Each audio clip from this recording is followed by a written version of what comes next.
يا أيها الذين آمنوا كتب عليكم الصيام كما كتب على الذين من قبلكم لعلكم تتقون. وقال الله تبارك وتعالى في شان حبيبه إن الله وملائكته يصلون على النبي يا أيها الذين آمنوا صلوا عليه وسلموا تسليما. اللهم صل على محمد وعلى آل محمد وآله وسلم.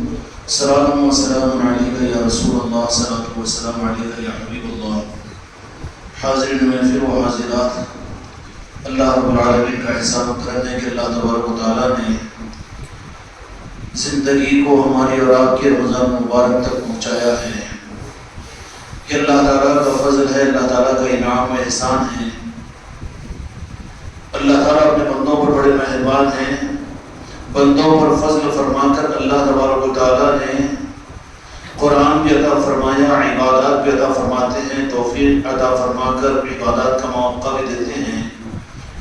لیکن جب بندہ عبادتوں کے نظام پر چلتا ہے تو وہاں پر ایاک نعبد و ایاک نستعین کہ ہم تیری ہی عبادت کرتے ہیں، تجھی سے مدد مانگتے ہیں. عبادت، نماز، روزہ، زکوٰۃ اور حج جتنے احکامات قرآنیہ ہیں اور جتنے احکامات الہیہ ہے، یہ سب کچھ کے سب کچھ عبادات کے زمرے میں آتے ہیں.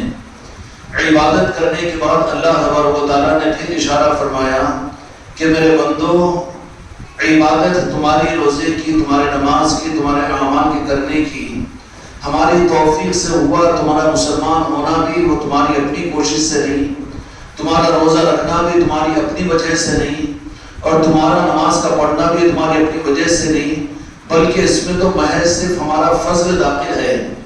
اب عبادتیں ہم نے تمہیں کرنے کا موقع دے دیا اور فضل کے اس منزل پر لا کر کھڑا کر دیا، تو بے فکر مت ہو جاؤ کہ نماز پڑھ کر بے فکر مت ہو، روزہ رہ کر بے فکر مت ہو جاؤ، اور اعمال کو کر کے بے فکر مت ہو جاؤ، بلکہ یہ بات بتائی ایاک نعبد کہ اللہ تیری عبادت کرتے ہیں اور تجھی سے مدد مانگتے ہیں. پھر جب مدد کے مانگنے کا مطلب کیا ہے کہ مدد کے مانگنے کا مطلب یہ نہیں کہ آدمی سے دنیا کا مطالبہ کرے، دنیا کے حالات کے بنانے کی دعا کرے. یہ تو اللہ تبارک و تعالیٰ نے لکھ دیا ہے، تقدیر کے ساتھ متعین ہے. لیکن مدد مانگتے ہیں تو اس کا مطلب کیا ہے؟ مدد سے مطلب یہ ہے کہ جو چیز ہم اپنے لیے نہیں جانتے، کیا اللہ آپ رب ہونے کی حیثیت سے وہ ہمارے حق میں بہتر جانتے ہیں. اس لیے ہم مدد آپ سے یہ مانگتے ہیں کہ جو چیز ہمارے لیے ہمارے سمجھنے سے زیادہ ضروری ہے وہ ہم کو سمجھا دیجیے. ایاک نعبد و ایاک نستعین. عبادتیں کر کے فارغ ہوئے، روزے رکھ کر فارغ ہوئے، حج کر کے فارغ ہوئے، اعمال کر کے فارغ ہوئے. ایاک نعبد کہ ہم تیری ہی عبادت کرتے ہیں، عبادت اللہ کے لیے. ایاک نعبد و ایاک نستعین، اب تجھ سے ہم مدد مانگتے ہیں. حالانکہ یہ ہونا چاہیے تھا کہ مدد پہلے ہماری کر کہ ہم نماز پڑھیں، تو ہماری مدد کر کے ہم روزہ رکھیں. لیکن اللہ تبارک و تعالیٰ نے یہاں پر کیا بات فرمائی کہ ہم تیری عبادت کرتے ہیں. اس کے بعد بھی فرمایا کہ پھر ہماری ہم تجھ سے مدد مانگتے ہیں. تو مدد کس بات کی کہ جس خدا نے اسلام دیا، جس خدا نے نماز اور روزہ، زکوٰۃ اور حج اور اسلام دیا، پھر اللہ تبارک و تعالیٰ کیا دنیا کا محتاج بنا رہا ہے کہ تم مدد مانگنے کا مطلب یہ صرف مانگ لو کہ اچھی صحت مل جائے، زندگی کی خوشیاں مل جائے، دنیا کی ثروتیں مل جائے. ہم اپنے لیے اس کو اچھا سمجھتے ہیں ہماری سمجھ کے اعتبار سے. یا اللہ ہم کو وہ سمجھ عطا فرما جو ہم اپنے بارے میں اپنے اعتبار سے بھی سمجھ نہیں سکتے. ہم اس بات کی تجھ سے مدد مانگتے ہیں. تو پھر اللہ تبارک و تعالیٰ مدد کے مانگنے پر بندوں کو واجب فرمایا کہ تم عبادت کی قبولیت کے ساتھ مدد مانگو. جب مدد مانگ چکے ہو تو پھر اللہ کہے گا ایاک نعبد و ایاک نستعین اہدنا الصراط المستقیم. تم نے مدد مانگی، پھر کیا نماز پڑھنے کے بعد میں کیا نماز یہ ہدایت نہیں تھی، قرآن یہ ہدایت نہیں تھی، کہ دین یہ ہدایت نہیں تھی، روزے ہدایت نہیں تھے؟ ہدایت بھی ہدایت کی دعا کیا ہے؟ ہدایت کی دعا کا مطلب یہ ہے کہ اللہ تبارک و تعالیٰ نے فرمایا کہ جو تم اپنے بارے میں خود نہیں سمجھ سکتے، تم وہ چیز مجھ سے مانگو کہ تمہارے لیے کیا ضروری ہے. تم کو اگر مانگنے پر اگر رد اور ادا کرنے کا وعدہ کر دوں تو تم اپنے ظرف کے اعتبار سے اپنی دنیا مانگ لو گے، اپنی صحت مانگ لو گے، اپنی جوانی مانگ لو گے، اپنی اولاد کو مانگ لو گے. یہ تمہارا مانگ لینا یہ تمہارے لیے اتنا ضروری نہیں ہے، بلکہ میں رب ہونے کی حیثیت سے جب تم مجھ سے مانگتے ہو میری عبادت کرنے کے بعد، قبولیت کے اس مقام پر پہنچنے کے بعد میں یا اللہ ہم تیری ہی عبادت کرتے ہیں اور تجھی سے مدد مانگتے ہیں، تو اللہ تبارک و تعالیٰ ارشاد فرماتا ہے کہ تمہارے لیے میں مدد، کہ اب تم نہیں جانتے اپنے لیے جو ضروری چیز ہے، وہ ضروری چیز میں رہبری کرتا ہوں. اہدنا الصراط المستقیم کے میرے بندوں مانگو مجھ سے ہدایت کو، ذالک الکتاب لا ریب فیہ ھدی للمتقین، کہ مانگو ہدایت کو، لیکن شرط لگا کہ ہدایت کس کو؟ کہ للمتقین، کہ متقیوں کو اللہ تبارک و تعالیٰ عطا کرے گا، متقیوں کو عطا کرے گا. میرے دوستوں میرے بھائیوں، اہدنا الصراط المستقیم. اب بندے اللہ تعالیٰ کے کہنے پر اللہ سے مانگے تو اللہ نے رہبری کی کہ ہدایت مجھے عطا فرما. اب بغیر تفصیل کے مختصر عرض کروں اس لیے کہ وقت کم ہے. اہدنا الصراط المستقیم تو پھر اب بندوں کے لیے گنجلک مسئلہ رہ گیا تھا کہ اللہ تعالیٰ قرآن تو دے دیا، تو نماز کو پڑھنے کا موقع دے دیا، روزے کو رکھنے کا تو عطا فرما دیا موقع، پھر ہدایت کے منگوانے کی دعا تو نے کیوں کروائی؟ اور اتنی ضروری اور اتنی واجب کہ اس سے زیادہ واجب نماز کے اندر کوئی اور چیز نہیں کہ بغیر اس کے نماز ہی نہیں ہوتی، کہ وہ انفرادی نماز پڑھے کہ نفل پڑھے کہ فرض پڑھے، اپنی مسجد میں پڑھے کہ جامع مسجد میں پڑھے کہ بیت اللہ میں پڑھے کہ مسجد نبوی میں پڑھے، عام مسلمان پڑھے کہ وقت کے ولی اللہ پڑھے، ہر ایک کے لیے اپنی نماز میں ضروری اور واجب ہے کہ اہدنا الصراط المستقیم. آخر کوئی اہدنا الصراط المستقیم کیا ہے؟ جب قرآنی مکمل ہدایت کی کتاب اللہ تبارک و تعالیٰ نے فرما دیا تو پھر اب وہ ہدایت کی کتاب سے مراد کیا ہے، اسی کو سمجھنے کے لیے اللہ تبارک و تعالیٰ نے آگے رہبری فرمائی. اہدنا الصراط المستقیم، میرے بندوں مجھ سے تم ہدایت کی بھیک مانگتے ہو، دعا کرتے ہو، تو اب سمجھ لو، سنبھال لو اپنے آپ کو. اب میں جو کہوں، اب تم میرے بندے بن چکے ہو، اب میں تمہیں عظیم دولت عطا کرنے والا ہوں. قیامت تک کے لیے نبوت کا سلسلہ جو ختم ہو گیا، لیکن قیامت تک کے لیے وہ راستہ میں تم کو بتانے والا ہوں کہ جس کے راستے کے پکڑنے کے بعد میں، جس راستے کے ملنے کے بعد تمہیں کسی چیز کی احتیاج باقی نہیں رہے گی. صراط الذین انعمت علیہم، اللہ نے کہا کہ ہدایت کے معاملے میں پریشان مت ہو، کہ چلا ان کے راستے پر جس میں تمہیں انعام کا معاملہ فرمایا. اللہ تعالیٰ پھر بھی بات سمجھ میں نہیں ہے اور کھول کر بیان فرما دیجیے کہ ان کے راستے پر چلا، کہ راستے پر چلنے کی بات تھی تو قرآن کے 30 پارے تھے، عبادات کا نظام تھا، شریعت ساری کی ساری موجود تھی، لیکن اللہ تبارک و تعالیٰ نے پھر رہبری فرمائی منجمل انداز کے اندر میں. صراط الذین انعمت علیہم، کہ نبیوں کا سلسلہ بھی ختم ہو چکا، اب کوئی آسمانی کتاب بھی آنے والی نہیں، کوئی رہبری کے لیے تمہارے پاس میں جبریل امین بھی آنے والے نہیں. اب تمہارے لیے قیامت تک کے لیے اب میں ایک راستہ دے دیتا ہوں، صراط الذین انعمت علیہم. چلا اللہ تعالیٰ ان کے پیچھے ہمیں جن پر تو نے انعام کیا. مولا پھر بھی سمجھ میں نہیں آیا، سمجھا دیجیے قرآن پاک، اس لیے کہ قرآن کو قرآن کی آیتوں سے سمجھنا پڑے گا تو حق ملے گا، اور جہاں قرآن پاک کی آیتوں سے بھی قرآن پاک سمجھ میں نہ آئے تو وہاں پر احادیث مصطفیٰ سے سہارا لینا پڑے گا، اور جب احادیث بھی سمجھ میں نہ آئے تو اقوال صحابہ کرام وہاں پر عنوان ہوں گے. ہدایت کی اصل بنیاد یہ ہے صراط الذین انعمت علیہم، کہ انعام یافتہ بندوں کے پیچھے چلا. تو پھر مولا بتا دینا یہ بھی کہ ہدایت یافتہ بندے کون ہیں کہ جن کے پیچھے چلنے کا حکم دیا کہ ان کے پیچھے چلے، تو تو یہ کہہ دے کہ یہی ہدایت ہے، وہی ہدایت. اگر ان کے پیچھے کو چھوڑ کر، رخ کو موڑ کر اگر ہم اپنی مرضی کے تحت میں کوئی راستے کو متعین کرے تو قرآن پاک کے مطابق میں وہ ہدایت کا راستہ نہیں ہوگا. صراط الذین انعمت علیہم، انعام یافتہ بندوں کے پیچھے چلا. اللہ تعالیٰ انعام یافتہ بندے، انعم اللہ من النبیین والصدیقین والشہداء، یہ انعام یافتہ بندے ہماری طرف سے جن کو انعام دیا گیا وہ تو انبیاء کرام علیہ السلام کی ذات تھی. وہ زمانہ ان انبیاء کا زمانہ تو ختم ہو گیا. صدیقین، شہداء، وہ زمانے میں ہمارے سامنے نہیں رہے. شہید تو شہادت کے بعد مقام شہادت ملے گا. والصالحین انعم اللہ من النبیین والصدیقین والشہداء والصالحین. اب صالحین سے مراد بالاتفاق بالاجماع صالحین سے مراد دنیا میں جس کو اللہ تبارک و تعالیٰ نے قرآن مجید کے اندر فرمایا ہے یا ایھا الذین آمنوا کونوا مع الصادقین. اور کہیں پر فرما دیا کہ ہدایت یافتہ اللہ تبارک و تعالیٰ کے کہنے کے مطابق میں قرآن پاک کے اندر اللہ تبارک و تعالیٰ نے بے شمار مقامات پر رہبری فرما دی کہ صالحین سے مراد اس امت کے اولیاء ہے جو قیامت تک رہیں گے. نبی تو نہیں آئیں گے، نبوت کا دعویٰ کرے تو کاذب اور جھوٹا ہے. نبی تو آنے کا سوال نہیں. انا خاتم النبی لا نبی بعدی. اب جو رہیں گے صحابہ کا زمانہ بھی 156-58 سال کے بعد میں ختم ہو گیا. شہداء تو ان کا انفرادی معاملہ ہوگا، شہادت کا مقام رب ان کو عطا کرے گا. شہید اگر عنوان ہوتے تو پھر ہر امت کو اپنے گلے کو کٹانا اور شہادت کو پانا ضروری ہوتا. اس لیے کہا کہ یہ بھی تو ان پر بھی ہم نے انعام کیا تھا، لیکن تمہارے لیے اختیار کرنے کا جو ہماری طرف سے اسسٹنٹ قرآن پاک کے مطابق میں ہدایت کی بنیاد تمہارے لیے قرآن پاک کے مطابق میں صالحین کا طریقہ ہے، اولیاء کا طریقہ ہے. انعم اللہ من النبیین والصدیقین والشہداء والصالحین وحسن اولئک رفیقا.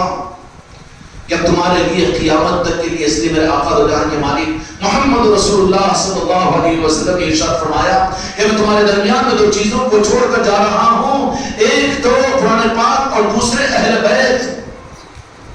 اہل بیت اور آل رسول قیامت تک امت کے اندر میں باقی رہیں گے. یہ بات نہیں ہوگی کہ قرآن تو رہے لیکن اولیاء نہ رہے، قرآن تو رہے اہل بیت نہ رہے، قرآن تو رہے لیکن اہل بیت کا نظام نہ رہے. یہ بالکل ناممکن ہوگا.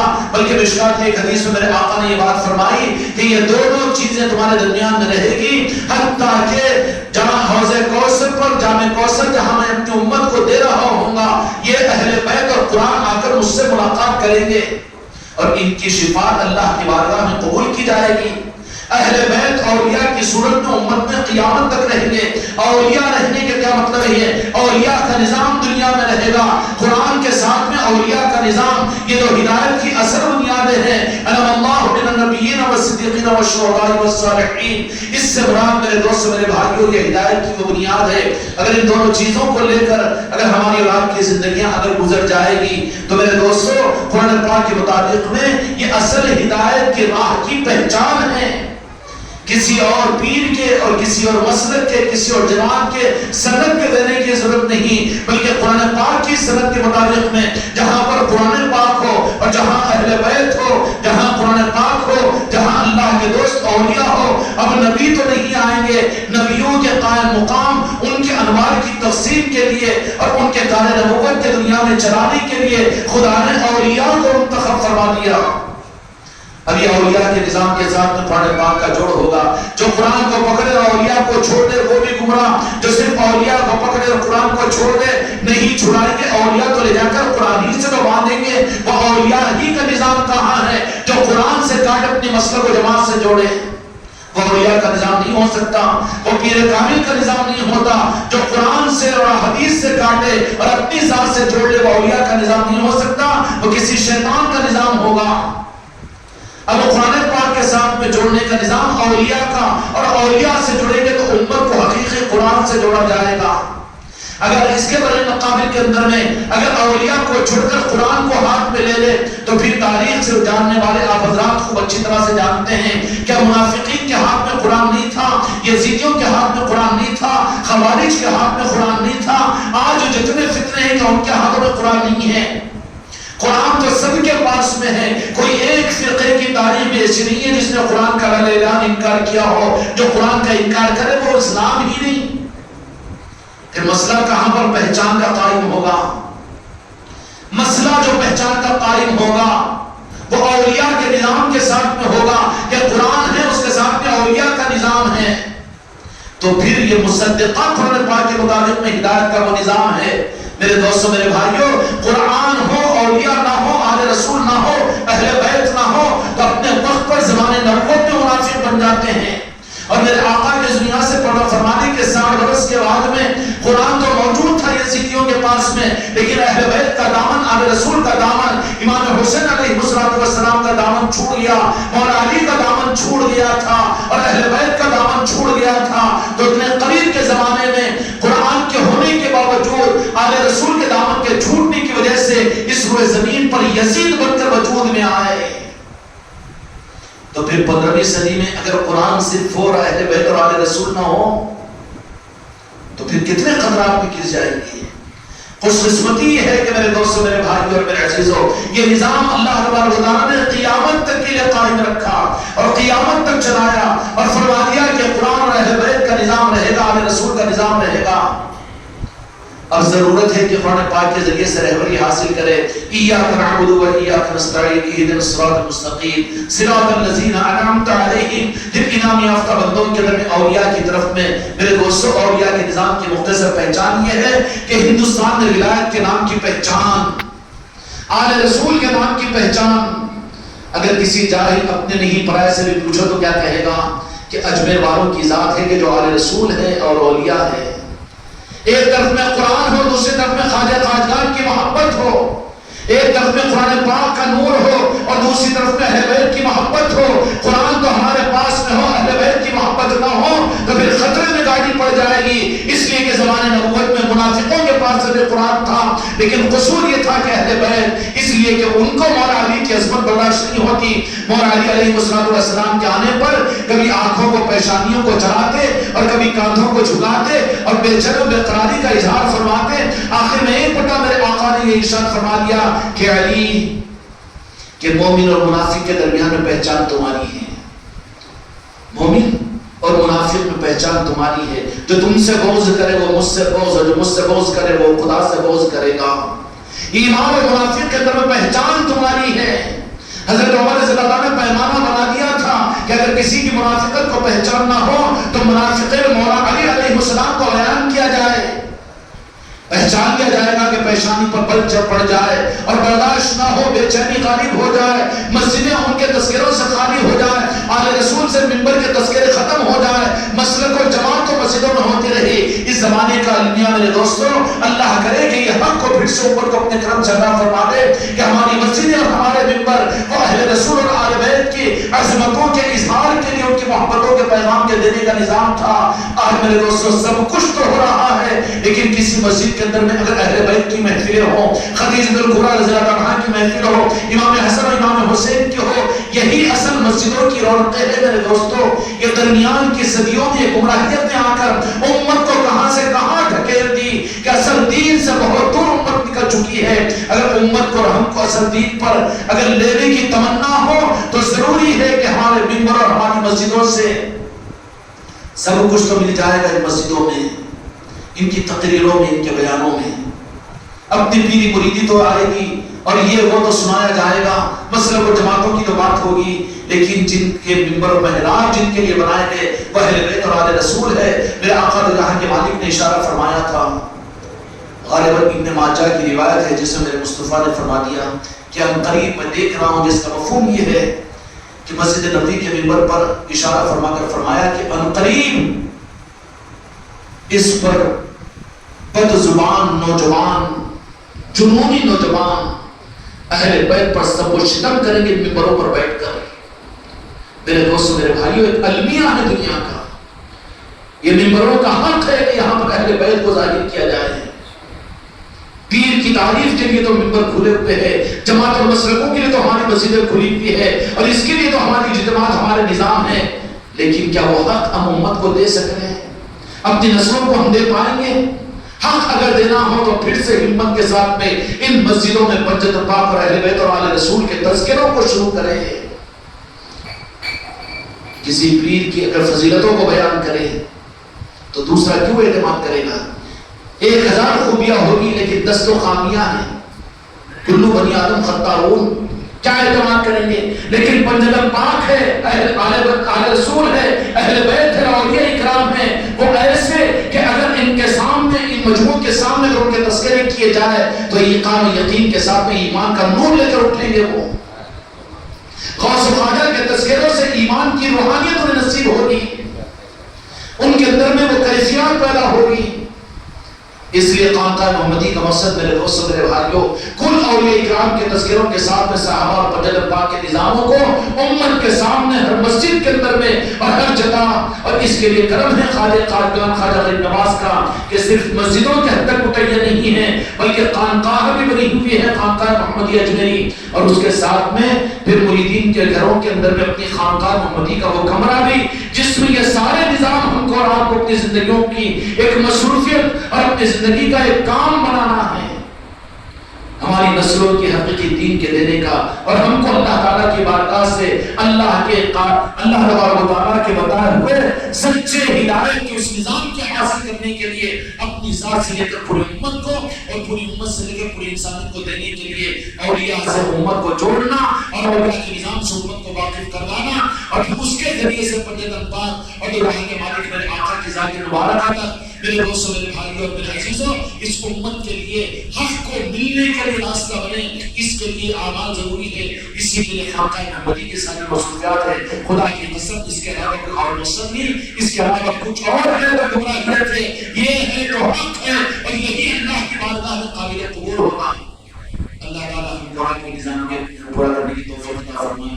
اس لیے خانقاہ کے ذریعے سے جو نظاموں کا اعلان کیا جاتا ہے ان اعمال کے طرف اپنے آپ کو رمضان مبارک ہے، تراویح کا اہتمام ہے، ان محفلوں کا اہتمام ہے، عشاء کی نماز کے بعد اپنے گھروں کے اندر کے محفلیں ہیں، اور اسی کے ساتھ میرے دوستوں میرے بھائیوں بزرگوں کی نسبتوں پر جو محفلیں یہاں پر ہوگی اس میں شرکت، اور پھر اولیاء کے طریقوں پر اولیاء سے اگر کوئی چیز کو منسوب اگر کہا جائے تو اس کے اندر میں زیادہ اپنے عقل کو اور دلائل کو پوچھنے کی کوشش نہ کرے.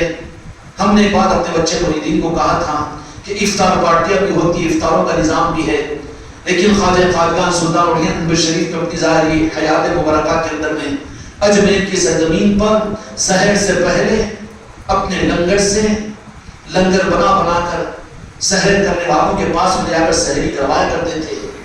میرے خواجہ خواجگان کی ایک سنت ہے، میں چاہتا ہوں کہ میرا ایک بچہ بھی اس سنت کو بھی زندہ کرے، 5 اور 10 20 کیوں نہ ہو، لیکن سحر سے پہلے لے جا کر عاجزی کی ساری کے ساتھ میں کہ بھائی ہماری طرف سے سحر قبول کیجیے، کیوں کر رہے ہو، یہ خواجہ خواجگان کی سنت ہے، ہم آپ کے پاس میں آپ قبول کر کے ہم پر احسان کیجیے.